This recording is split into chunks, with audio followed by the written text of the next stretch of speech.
3월 25일 바로 살미호 행사를 어떻게 할 것인지, 두 번째는 우리 생명연대도 일본과의 국제 교류 세미나를 좀 갖고자 하는데요.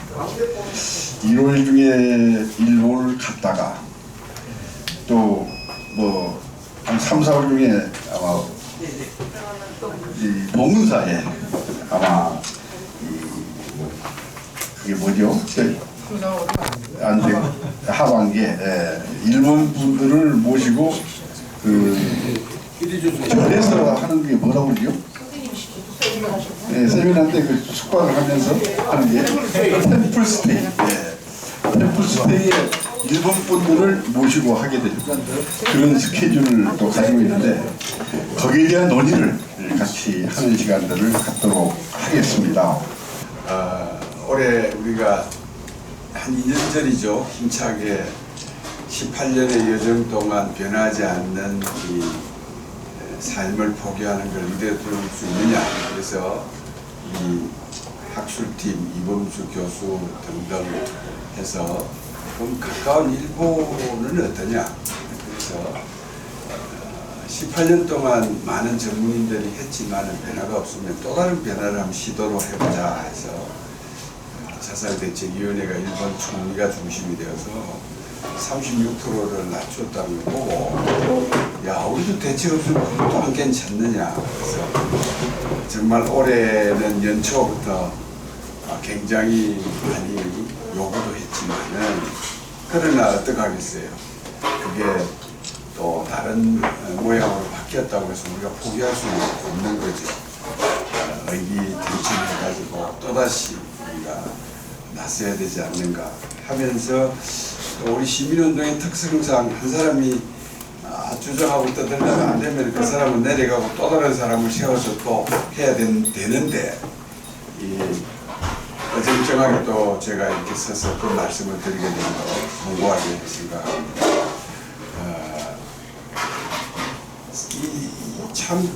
이제 제가 올 12월이죠. 이제 우리 구성원들 보니까 참 다양하고 또 이런 뜻에 동기화해서 또 우리 생명사랑연대 또 선생님들 전문인들이 모여서 노래도 만들고 이런 참 개개인의 역량이 참 커지지 않았는가. 또 그런 측면에서 보면 일찍이 이 나라 생명 소중함에 대해서 떠들었던, 우리 참 떠드는 게 아니죠. 큰 역할을 했던 생명의 전화 우리 하상훈 원장님, 그동안 참 고생 많이 했었습니다만은 그래도 이러한 부름이 있고 이러한 논의가 있는 것에 대해서 또 조금 만족하시고 또 다른 길을 하나 만들어 봐야 안 되나. 또 최근에 아마 오늘 제가 아침에 우리 존경하는 김대선 교무님이 또 나서서 요즘은 또 이렇게 방송 시대니까 지금 점점 프로그램을 또 방송 프로그램 유튜브를 만들어서 전파하자. 그래서 아침 그 촬영하는 곳으로 갔다 왔습니다. 이게 또 하나의 변화죠, 그죠? 가니까 또 우리 하상훈 선생님이 먼저 와서 녹화를 했다는 소리 듣고 여러분들이 그 각자의 재능을 또 다른 방향에 엮어가면서 하다 보니 좀 전에 우리 총장님이 말씀해 주셨습니다만은 생명 살리는 데는 적국이고 아무리고 좀 없다고 봅니다. 일본이 앞장서간 프로그램이 있다면은 우리도 그들을 만나서 우리가 배울 게 뭐가 있는지 해서 그러한 또 역할도 우리가 올해 내년에는 한번 시도해 보자라는 생각입니다. 또 특히 우리 학회장을 맡아 있는 임성희 교수께서 어려운 와중에도 이렇게 꼭 관심과 책임으로 참여하고 학회도 열어주신 것 감사드리고, 우리 또 귀한 인재죠. 우리 사군정교 선생님도 대구 지역에서 경주 지역에서 많은 역할을 해주신 것 우리 모두들 압니다. 어제 우리 이 일을 첫 시작했던 우리 박인주 전 수석께서 시민운동단체 300여 개가 모인 곳에서 최고의 상을 받길래 그 또한 우리 긍지가 아닌가 이런 생각을 했습니다. 저도 그런 곳은 행사 처음 참석해봤는데 참 감개무량하다는 생각을 했습니다. 또 낮에 또 다른 일로 박인주 수석을 만나니까 여러분들 참 만남이 새로움을 만들어내고 또 우리 끊임없이 자리를 지켜주는 우리 정홍술 회장님은 또 정말 아름다운 글로서 많은 사람께 일깨울 수 있는 그런 문단도 만들어주고 제가 아침에 5천원 아껴보려고 주차장을 멀리 대고 김대성 교수님을 모시고 왔는데 우리가 제일 빨리 올 줄 알고 오다 보니까 이 꽁통하는 느낌이 들어서 빨리 가자 했더니만 오다가 다치셨어요. 김대성 교수님이. 그래서 내가 참 이게 큰일 났구나 이런 마음이었는데 여러분들 마음 위로 좀 주시고 우리 또 특히 우리 생명연대 새로운 인재로서 큰 역할을 해준 우리 박경석 꿈의 품위 이사장님 또 젊은 힘의 주자 우리 기독교 실장님 그나마 또 어려운 와중에 용감하고 또 알려야 된다는 사명으로 함께 참여해 주신 우리 김혜정 회장님 감사드립니다. 조직의 기본과 시스템은 누구보다 크게 갖고 있는 우리 불사단 멤버들이 있는 것이 오늘 이만큼 만들어지지 않았는가 봅니다. 잔소리 같지만 올해를 마감하는 자리라서 나중에는 말할 기회를 안 줄 것 같아요. 기라스 같은 사람들이 다 있었어. 특별히 여러분 우리 윤정현 총장님이 우리 조직의 보배입니다. 저도 많은 조직을 이끌어봤는데 그 연세에 또 며칠 전에 그가 모셨던 모친을 이제 연세가 많으시니까 요양원에 입소시키 돼서 마음을 우울해하는 거 보고 저는 사회사업가로서 잘하신 거라고 했어요. 아마 모친도 평안하시리라 봅니다. 그 요양원은 노인을 위한 전문기관이기 때문에 가정에 있는 것보다 요양원에 가는 게 더 장수할 수 있고 더 편안함을 가질 수 있습니다. 여러분 잔소리를 많이 해서 미안합니다. 생명사랑 소음은 여러분 회원들만 기쁨을 가진 게 아니고 그 작곡을 굉장히 잘했어요. 굉장히 가볍고 심플해서 정말 내년에는 많은 사람들이 흥얼거릴 수 있는 그런 노래가 됐으면 하는 마음이 있습니다. 여러분 오늘 평가에 끝까지 참여해 주시고 기탄 없는 의견도 주시기를 간곡히 부탁드립니다. 고맙습니다. 생명 존중과 자살 방지를 위한 생명 토크 콜로퀴움 평가회의를 시작하도록 하겠습니다. 잘 아시다시피 이 콜로퀴움에 대한 사업은 우리 윤정현 총장님이 아주 그 심혈을 기울여서 그렇게 해서 저희가 2차 사업을 2022년도에 이어서 2023년도에 저희가 확보를 해서 그렇게 해서 진행을 하게 된 그러한 사업입니다. 그래서 근데 이제 제목에서 생명 존중과 자살 방지를 위한 이제 생명 토크 콜로퀴움이라는 단어가 약간 생소하실 수도 있겠지만 그러니까 이렇게 토크 콜로퀴움으로 저희가 형식을 취한 것은 좀 더 다양한 의견들을 발표하게 하고 또 거기에 대해서 또 토론하게 하는 좀 더 세미나보다 훨씬 더 토론자들의 의견을 더 많이 수렴하고 또 교환할 수 있게 그렇게 유도한 그러한 방식입니다. 그래서 저희 생명운동연대의 운동 방식도 세월이 지나가면서 바뀌듯이 저희도 이제 진화를 해야 되기 때문에 그렇게 해서 이 형식을 취했습니다. 네, 저희가 작성했던 콜로퀴움 포스터입니다. 이 포스터 디자인이 항상 어떤 분이 하시는지 모르겠는데 상당히 디자인을 잘 하시는 그 마음을 잘 표현하시는 그런 분이신 것 같습니다. 저희가 좋은 파트너를 만난 것 같습니다. 이거는 이제 저희가 3.25 행사 겸해서 선포대회 기념 세미나를 했던 3월 23일에 했던 그런 포스터입니다. 그럼 이제 본론으로 들어가도록 하겠습니다. 2023년 4월 3일부터 12월 31일까지 했고요. 종교시민단체 5개 권역 종교시민학계 단체회원으로 해서 총 사업비 4,360만 2천 원을 받아서 저희가 진행을 했습니다. 사업 목적은 생명존중 문화 확산 및 생명존중의 행복사회 구현입니다. 이 생명존중 문화 확산이란 그런 말에 여러분들이 주의를 기울여 주시기 바랍니다.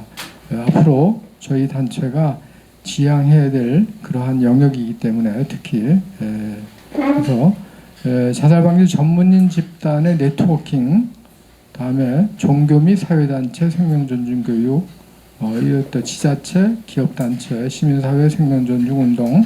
그래서 이러한 단어들이 저희가 지금 계속 자살의 사회적 대응에 대해서 저희가 이러한 요소들을 네트워킹해서 그렇게 해서 좀 더 지금 헐거워진 그런 안전망을 좀 더 쫀쫀하게 만들어 보고자 지금 하고 있습니다. 그래서 사회 안전망 구축을 해야 되는데 지자체 및 지역 종교인 자살 방지 운동 실천으로 그래서 지자체와 지역 종교인들을 어떻게 해서든지 이제 저희가 이러한 시도를 하면서 지금까지는 그러니까 의료적 방안으로 한 것에 대해서 그것이 부족하다라는 것을 지적하고 또 그것을 개선해 나가도록 계속 저희가 노력을 했습니다.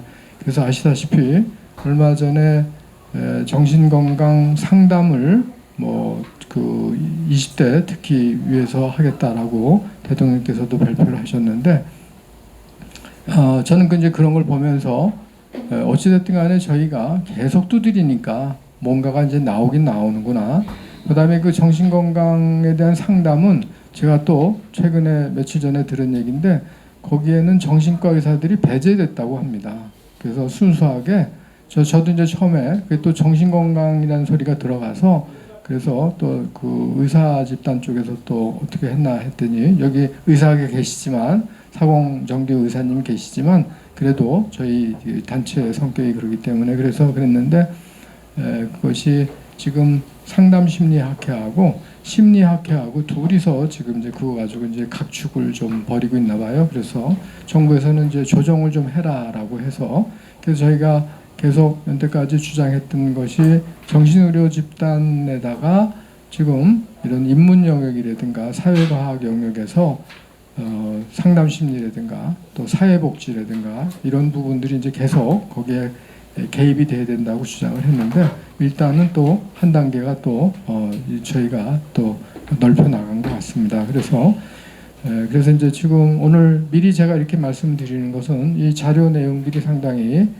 여러분들 자료 보시다시피 되게 많습니다. 그래서 이 자료가 어떤 방향을 향해서 우리가 나가야 되는지를 저희가 이제 한번 그런 기준을 보면서 짧지만 제 설명을 좀 드려줬으면 좋겠고요. 그리고 여기에서 중요한 게 세 번째에 지자체 및 지역 종교단체.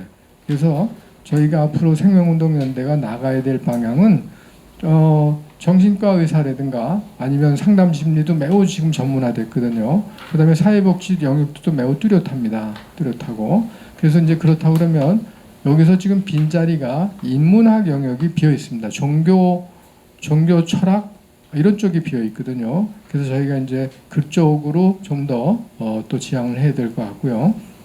그분들 거기에 참여하게 한 것만으로도 저희 생명운동가 많은 또 지금 역할을 하고 있는데 좀 더 사회복지가 이제 좀 더 개입을 하면 좋겠죠. 그래서 이제 그런 영역하고 그 다음에 이제 종교 그 다음에 지금 아직까지도 지방자치단체가 주도해야 된다는 그거는 지금 양보를 안 하고 있는 것 같아요. 그래서 지금 오늘 이 발표하고 토론한 내용들에 보시면 그런 부분에 대해서도 또 이렇게 주의하도록 저희가 주의해서 보도록 제가 표시를 해놨습니다.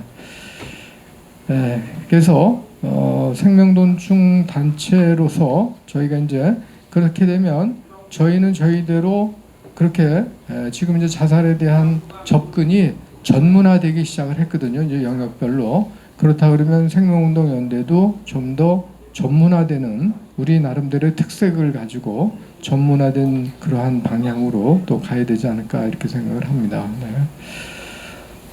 그래서 저희가 했던 사업 내용은 생명사랑 동상, 그다음에 정원 조성 식목 행사 했습니다. 그래서 DMZ 대사하고 그다음에 또 음성 꽃동네에서 했습니다. 그다음에 두 번째로 자살의 사회적 책임 공감대 확산을 위한 토론회, 그다음에 세 번째로 사회문화적 자원 활용 토크 콜로퀴움, 이렇게 해서 세 가지 영역으로 사업을 진행을 했습니다.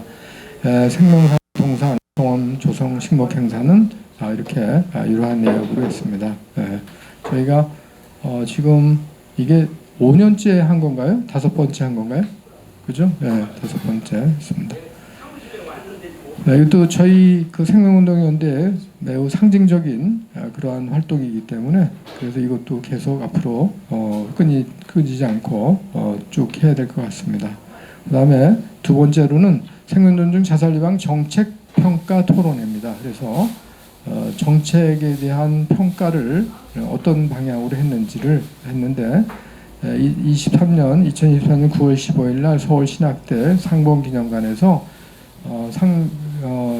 한국 생명문화학회 주관으로 해서 한국 사회의 구조적 특성과 자살에 대해서 열었습니다. 그래서 여기 보시면 자살이 기조 강연을 숭실대 정무석 교수가 하셨는데 자살이 감소하지 않는 한국 사회의 구조적 문제는 무엇인가. 그런데 이 학회에서 진단한 것은 첫 번째로 한국 사회의 불평등 요인을 가지고 했고요. 그래서 그건 조성희 교수가 발표하셨고, 다음에 두 번째로 한국 사회의 자살 예방을 위한 사회 구조적 대책. 그래서 임삼진 박사께서 지금 자살 예방 대책에 대한 구조를 다시 진단을 하셔서 발표를 했습니다. 그리고 토론자들은 이봉재 교수님, 김은혜 박사님, 그다음에 박준원 교수님, 김효진 팀장님이 주재를 했습니다. 그다음에 두 번째로 정책 평가 토론회를 9월 15일 날 국회 도서관 강당에서 열렸습니다. 매우 치열한 그러한 평가 토론회였습니다. 더더욱이 이때에 생명존중 희망재단 상임대표인가요? 그분이? 상임이사 그분이 오셨고 또 한두 분이 더 오셨던 것 같아요. 그 평가지에 보니까 점수를 아주 안 준 분들이 한 3분 계시더라고요. 그래서 제가 눈치챘습니다. 38장을 했는데요. 3분만 뭐 점수를 아주 짜게 줬나 봐요. 그래가지고 그래서 여기서는 이제 우리 존경하시는 박인주 대표님께서 고문님께서 정부의 생명존중 자살방지 정책 평가와 향후 과제에서 발표를 하셨습니다. 그리고 또 주제 발표는 제가 정부의 5차 자살 예방 기본 계획 정책 평가와 패러다임에서 발표를 했습니다. 그래서 박인주 대표 고문님도 아주 신랄하게 그때 발표를 하셨죠. 정말로 제가 강연 들어본 중에 가장 신랄하게 맵게 하셨고 저는 뭐 하다가 보니까 그거에 한 뭐 70~80%밖에 안 되더라고요. 그 정도로 박인주 고문님이 아주 맵게 우리 도움이 되는 얘기를 하셨습니다. 그리고 또 하상훈 원장님께서 또 많은 경험에 비추어서 생명존중 자살 예방 정책 기구 현황에 대해서 또 얘기하셨고 또 생명존중 박경석 이사장께서 기구 운영의 문제점에서 조목조목 또 지적을 하셨습니다. 그다음에 지방자치단체의 역할과 생명존중 자살 이건 기대를 좀 했었는데요. 지방자치단체가 주도를 해야 된다는 그런 명목에서 기대를 해서 이분을 모셨는데 별로 그렇게 저희가 기대하는 그러한 발표 토론은 해주시지 못했습니다. 다음에 김혜정 대표께서 유가족의 생명존중 자살 예방 정책 개선 방향 제안을 또 아주 살뜰하게 잘 말씀을 해주셨죠. 그리고 또 보건복지부 이두리 과장이 그날 아주 저희가 매우 쓴소리를 했음에도 불구하고 잘 경청하시고 또 전반적으로 거의 다 수용하시겠다라고 그렇게 얘기를 해서 저희가 매우 한편으로 맥 빠지지 않은 그러한 토론회가 되게 했습니다. 그 다음에 콜로퀴엄은 종교별로 가톨릭, 원불교, 불교, 기독교, 그 다음에 또 지방을 하나 넣는 그러한 방식으로 해서 대구 경북 지역으로 해서 5개 단체가 발표하는 걸로 했습니다. 그래서 이 내용은 제가 다음에 자세한 내용을 설명하기 위해서 넘어가도록 하겠습니다. 토론자들 내역들은 이렇게 됩니다. 여기서 평가는 사업의 효과성이나 효율성을 규명하는 작업으로 형성평가와 그 다음에 성과평가, 정량평가로 해가지고 그렇게 해서 2가지로 평가를 했습니다.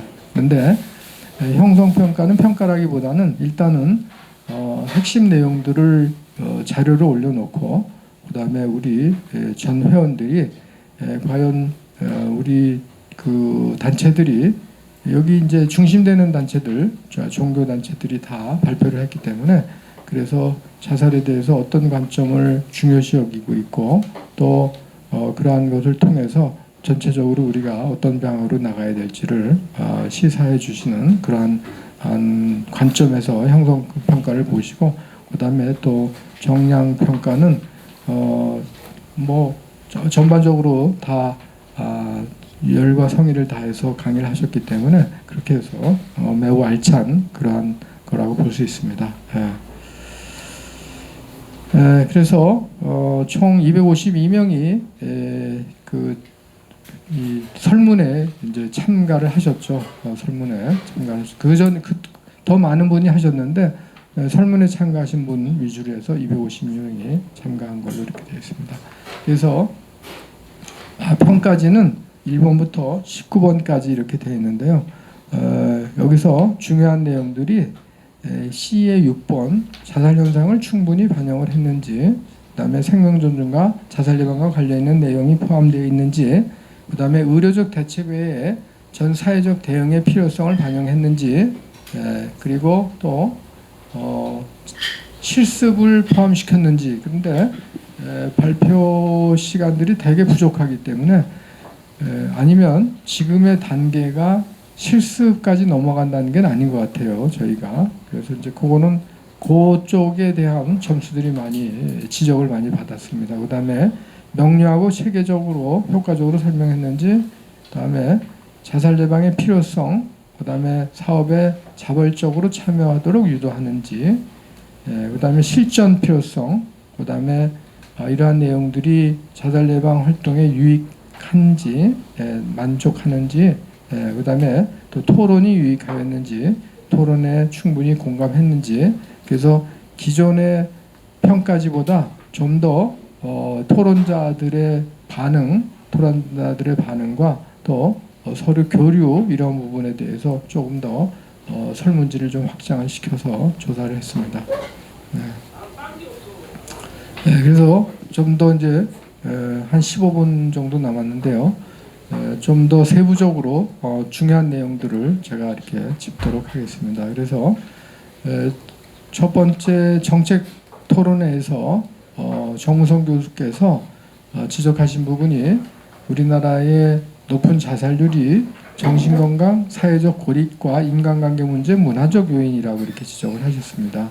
그런데 여기서 이제 이 기조 발제에서 그렇게 했고, 주제 발표에서 이 조성희 교수께서 발표하신데 피에르 부르디의 이 자본 관점에서 그렇게 해서 다시 이 자살에 대한 원인을 분석을 하셨습니다. 그래서 경제 자본, 그 다음에 사회적 자본, 그 다음에 문화적 자본, 그렇게 해서 이렇게 이러한 부분에 대해서 불평등이 일어나기 때문에 그렇게 해서 자살과 연계된다라고 하셨는데, 여태까지 저희가 주장했던 것들은 주로 경제적인 문제하고 그 다음에 사회적인 문제, 특히 인간관계 이런 쪽으로 했는데요. 그런데 이제 조성희 교수께서 문화적 자본에 대해서, 교육에 대해서 이렇게 얘기한 부분이 저에게는 상당히 크게 와닿습니다. 그래서 저희가 앞으로 이 생명운동연대가, 물론 이제 전에도 저희가 생명존중 교육은 했었죠, 그때. 그래서 했었는데 그런데 이제 앞으로 이 지금 보고 듣고 말하기라는 교육이 매우 형식적이고 좀 좀 불완전하다고 느끼기 때문에 그래서 물론 그 내용이 그 자체가 불완전한 게 아니고 그거에 대한 전달 방식이라든가 또 이런 것들에 대해서 우리가 좀 더 적응적인 그러한 방법을 찾아야 되기 때문에 그래서 이 문화 자본에 대해서 우리가 신경을 써야 되겠다라고 그런 생각을 해봤습니다. 그리고 이봉재 교수께서는 매우 철학적인 그러한 내용으로 그래서 불평등 국가라고 우리가 착각하고 있는데 그거보다는 스스로의 자기에 대한 소외에 대해서 우리가 스스로 철학적으로 재구조화해야 된다 이런 식으로 얘기를 하셨는데 그것도 또 상당히 또 일리가 있습니다. 그래서 언제까지 우리나라가 지금 여러 가지 이 발표문에 보면 우리가 받고 있는 혜택이 아주 대단히 많은 걸로 이렇게 나와 있어요. 실제로 뭐 그렇죠. 의료적인 혜택이라든가 등등이 선진국이기 때문에. 근데 그럼에도 불구하고 그것에 대해서 결핍을 느낀다기보다는 그런 거 말고 자기 스스로 자기를 소외하는 거에 대해서 관점을 잡아야 되지 않을까 이렇게 하셨는데 매우 공감이 가는 얘기였습니다. 그 다음에 김은혜 팀장께서는 이 배제, 소외 배제에 있어서 이것도 매우 중요한 그 도표입니다. 그래서 경제 활동에서 배제되면은 보통 그 충격을 1.8배 정도 받는데 노동 활동에서 배제되면 2.43배. 그다음에 또 주거 배제는 2.6배. 이렇게 그러니까 주거가 매우 중요한 역할을 주거 불안정이 매우 중요한 역할을 그래서 주거가 제대로 안정되지 못하면 자기가 사회적으로 소외받았다라는 배제받았다는 그러한 역할. 그다음에 또 노동 활동에 어떻게 해서든지 끼어들지 못하면 그러니까 일이 많이 벌든 적게 벌든 간에 자기의 직업이 있는 것 자체가 매우 중요하고 그다음에 또 이제 경제 활동을 해서 만족을 하지 못한다. 그러면 또 그것이 1.8배. 그래서 이걸 거꾸로 보면 그다음에 이제 건강 배제가 1.8이니까는요. 오히려 주거 문제라든가 또 경제 활동 이런 것들을 우리가 눈여겨봐서 생명운동연대가 이제 그런 쪽을 갖다 이렇게 지적이라기보다는 포인트를 잡아서 저희가 왜 그러냐면 우리 사회 또 자살 예방 정책을 주도하는 사람들이 이렇게 또 일도 많고 또 민감하지 못하기 때문에 그 시민단체들이 그러한 점을 좀 착안해야 되지 않을까 생각이 듭니다. 그다음에 임삼진 박사는 사회적 지원 체계가 이제 부족하다 그래서 밑에 보시면 1번부터 1, 2, 3, 4 그다음에 또 1, 2, 3, 4에서 쭉 그래서 결론적으로 자살 대책으로의 패러다임을 전환해야 된다라고 하셨고 그다음에 박주선 교수께서는 모든 제도들이 그래서 이 어떤 사회적인 그러한 그 결속이 떨어지기 때문에 그래서 종교 공동체가 그런 것을 이제 채워줘야 된다라고 해서 저희의 저희가 저희 단체가 종교 공동체하고 매우 밀접하기 때문에 그래서 저희가 이제 나갈 방향에 대해서 시사하기 시작을 하고 있습니다. 김효진 팀장 같은 경우에는 이제 MZ 세대나 다른 세대하고 서로 심각하게 느끼는 인식들이 다르다라고 해서 그 세대별 세대 차이, 문화 차이에 대해서도 우리가 좀 나누어서 좀 그 문화적인 대책을 나누어야 되지 않았나 이렇게 지적을 했습니다. 다음에 두 번째 9월 18일 날 열렸던 우리 그 토론회에서는 이렇게 1번부터 7번까지 박인주 고문께서 신랄하게 지적을 하셨습니다. 그 다음에 저도 또 정신의학 모델이나 공중위생의학 접근에 치우쳐 있는 것을 이제 바꿔야 되는데 그 밑에 보시면 지방자치단체 주도의 지역중심 자살 대책으로 빨리 전환을 해야 된다. 그래서 그것은 왜 그러냐면 지방자치단체가 지방 권력을 가지고 있거든요.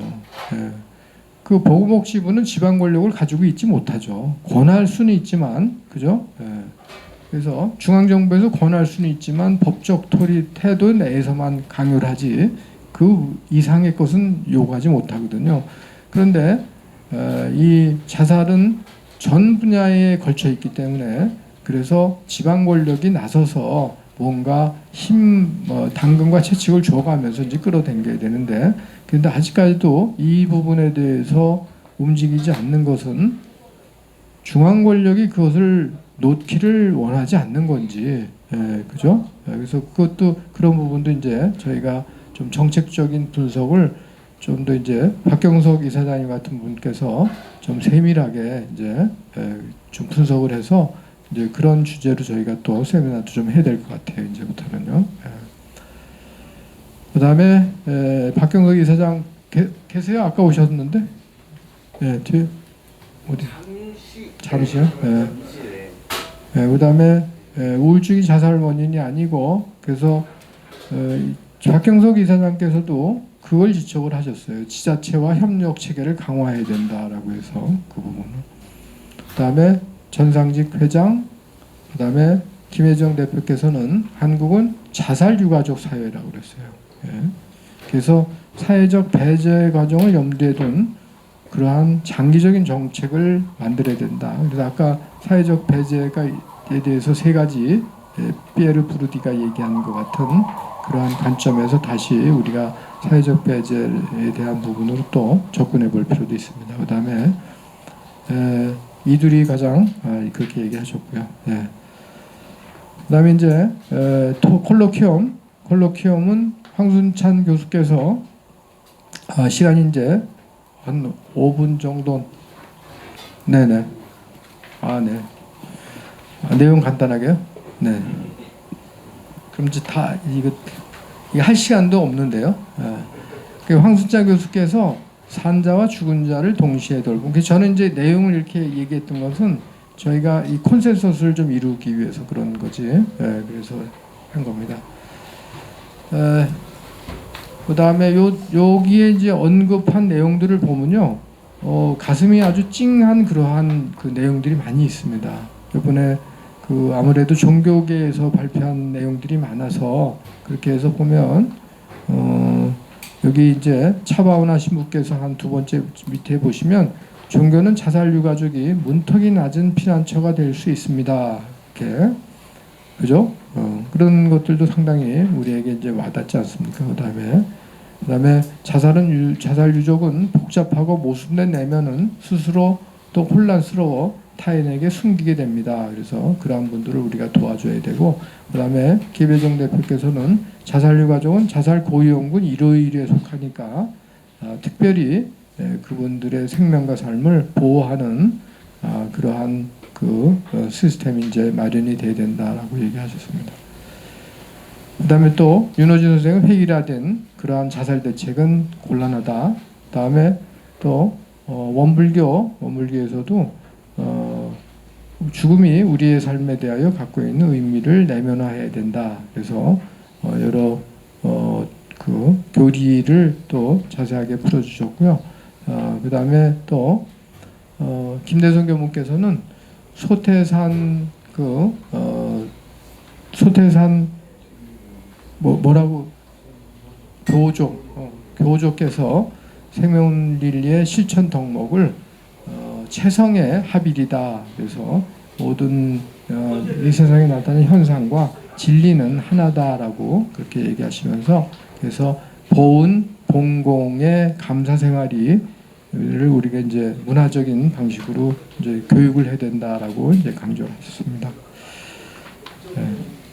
그다음에 동국대에서 10월 24일 날 열린 내용은 자살 유가족들은 외상성 사별을 겪은 분들이기 때문에 갑자기 돌아가시거나 아니면 또 자살 유가족은 더더욱 그렇죠.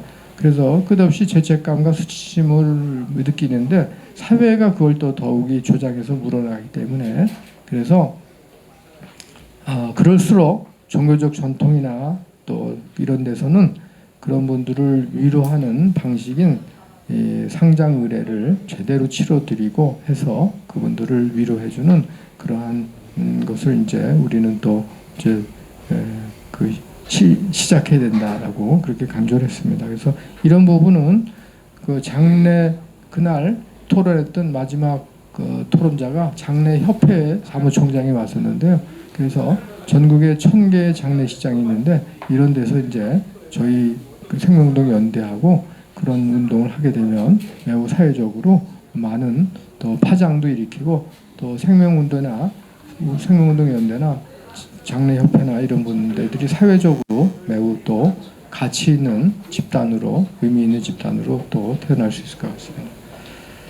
그 다음에 또 교회는 그리스도의 십자가 사랑을 근거로 이 땅의 모든 죽음의 어두운 문화를 생명 존중 문화로 바꿔 나갈 수 있다.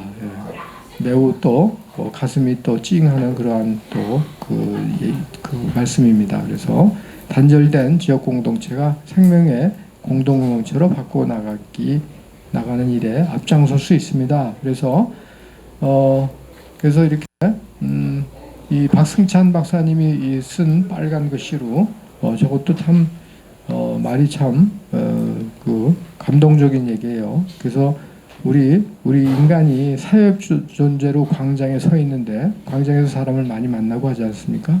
그런데 이제 요즘은 많은 개인들이 물리적 광장뿐만이 아니라 디지털 기기를 해서 그렇게 해서 연결은 돼 있으나 항상 외로운 상태로 있다라는 얘기예요.